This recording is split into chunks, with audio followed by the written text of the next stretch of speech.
In this video, we will discuss about Cauchy's first theorem on limit. So firstly हम लोग देख लेते हैं इसका statement क्या है. Suppose un be a real sequence converging to a number L, then we are defining a sequence Vn like this: u1 plus u2 up to un by n. Then this sequence Vn is also convergent and converging to the same limit L. So this is the statement of Cauchy's first theorem.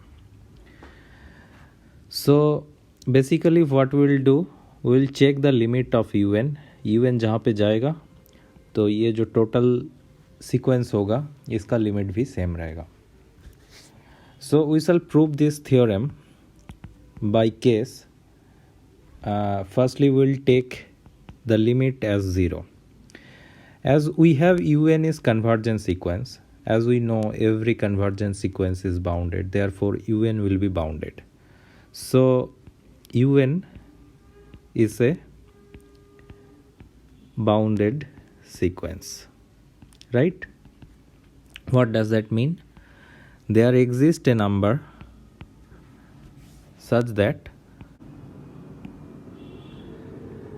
b for all n, right? So suppose this is a result being bounded. Also we have limit un is 0. What does that mean? Suppose we choose a epsilon, then there exists a natural number m, say, such that un minus 0 is less than epsilon by 2 for all n greater or equals to m.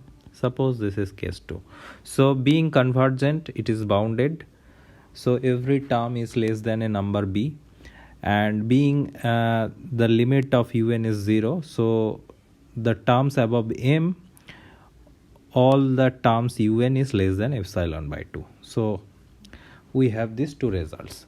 Now what is our aim? Our aim is that we have to prove Vn is converging to 0. So suppose n is greater than m.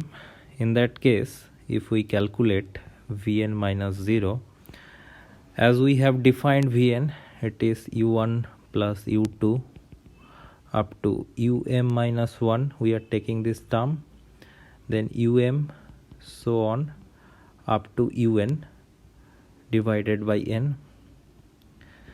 So if we apply triangle inequality, we can write this as u1 plus u2 up to, we are taking the first m minus 1 terms divided by n, and we are keeping the remaining terms as um up to un by n, right?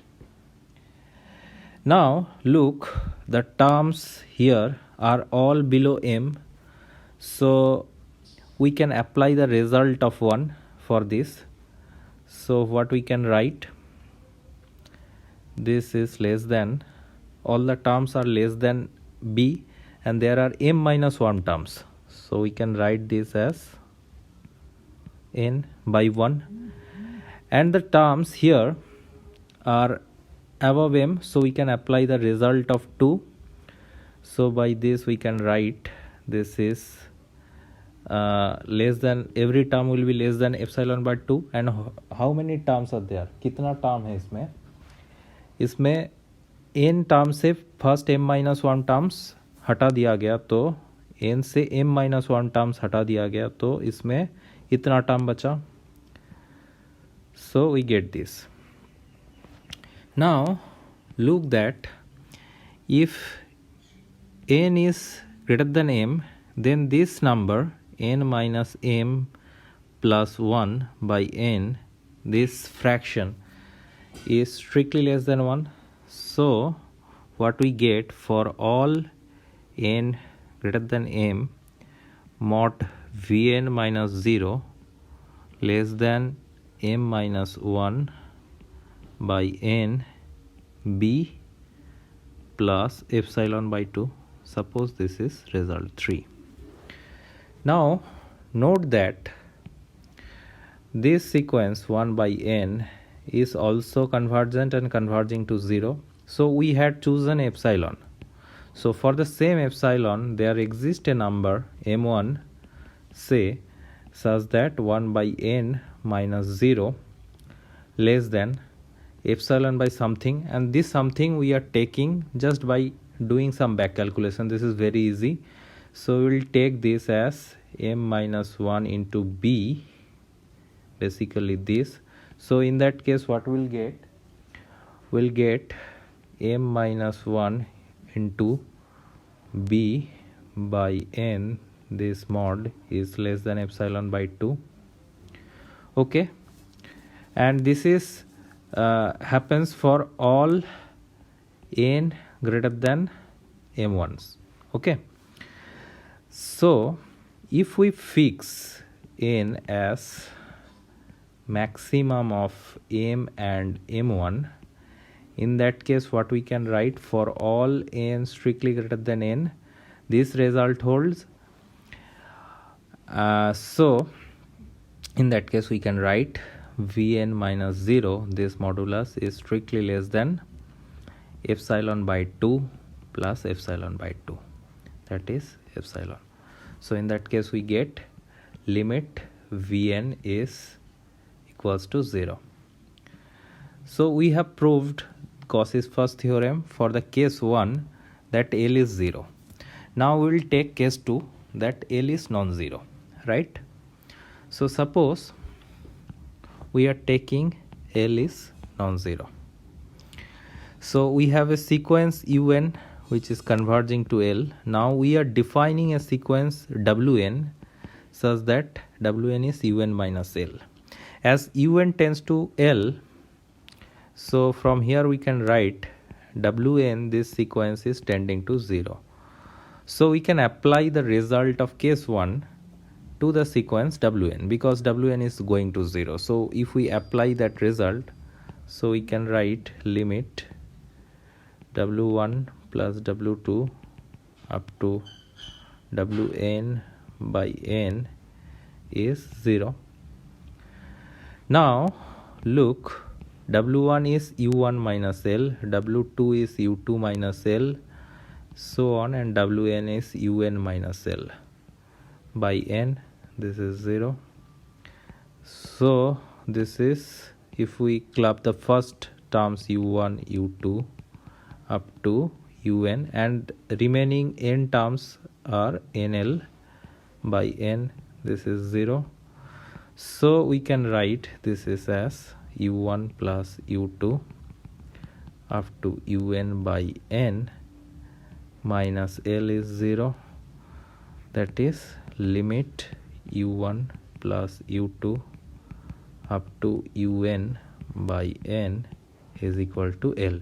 So we have proved Cauchy's first theorem for case 2 with the help of case 1. So in general we can say that Cauchy's first theorem is proved, and the theorem is saying that whenever we have a real sequence converging to a number L, then their average sequence U1, U2, Un divided by n, this also is convergent and converging to the same limit.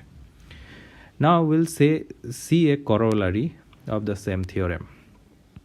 What is that corollary?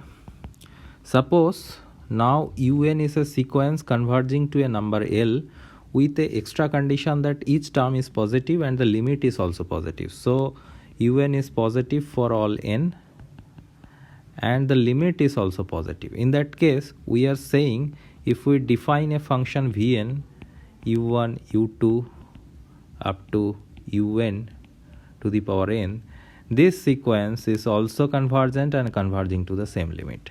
We can prove this with the help of Cauchy's first theorem of limits very easily. How? So let us check that proof.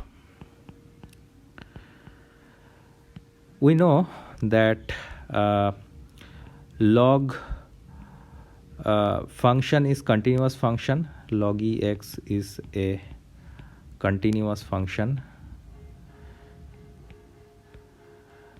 and as L positive and un positive for all n, from this we can say log el and log base e un is defined for all n, right? As we know, every continuous function maps a convergent sequence to a convergent sequence. So we can say as un is a convergent sequence, then under log continuous function, the image sequence is also convergent and converging to log el. So what we can say, as log ex is continuous and un is convergent, as un is convergent and converging to L, and as log function is continuous, we can say log un is converging to log L.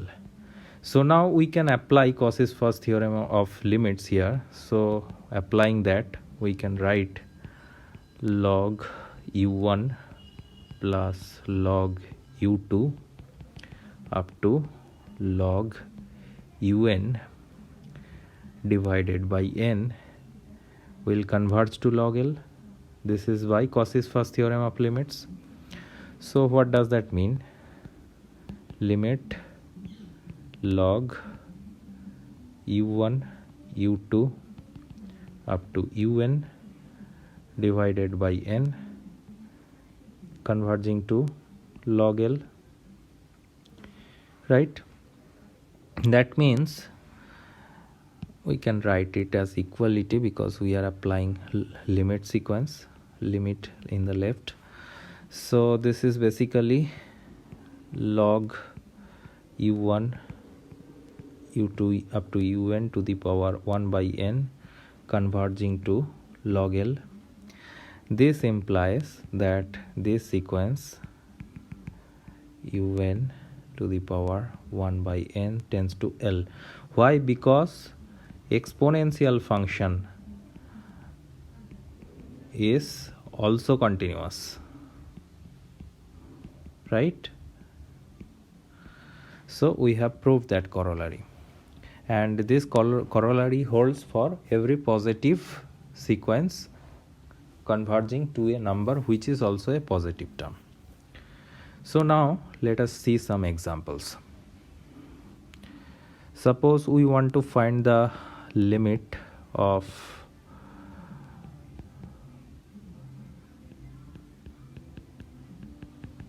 this. Then what will be the limit? By applying Cauchy's first theorem of limits, we will check the limit of this term, as this term is going to 0, so we can write. So now we shall see an application of Cauchy's first theorem of limits. This problem was asked in TIFR 2020.